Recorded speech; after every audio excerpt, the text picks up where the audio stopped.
后来继续来看如龙集团伫新北市新店新开幕的商场，都也未满月咧，都有太路装上落来。当时有未少人伫咧踅街，差一点就讲到人。业者讲已经全面检测，确保安全无问题。 踅街踅到一半，全部的人拢闪位边仔去，大家表情拢着体惊，全部拢伫咧看涂骹即地废天棚跌落来，当做几若节的物件。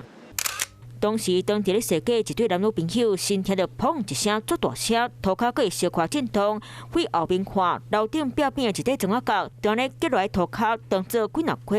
若是佫行到万里，这对男女朋友地伫咧新开幕的百货，红结死。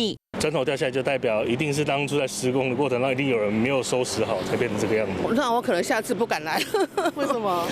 它那么危险的话，就表示这个地方活动，要留意的。案发的所在就伫咧新北市新店区的如龙城商场路口，还佫有工人伫咧施工。只是顶个月底开幕，都还未做满一个月，就发生公安意外，互大家拢惊一条。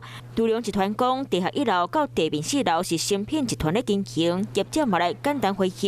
经过确认是壁边的西地泰路已经全面检测，确保安全无问题。干务局卖介入厘清。那场所在第一时间也将掉落周围的有疑虑的部分，都已经做了清除。那目前是没有持续掉落的状况。干务局依建筑法77条，建筑物所有权人应该对建筑物结构各使用，爱做好恢复管理的责任。那么相关地方罚30万。泰路卫经管所在跌落来1楼的同时，也有真侪民众伫咧行叮当，差一丝丝啦，就讲结掉，明显造成公安的疑虑，卖间罚6万。Hello， 我是林仙怡，想要抢先掌握最及时的新闻资讯吗？赶快订阅、按赞、开启小铃铛，锁定华视新闻 YouTube 频道。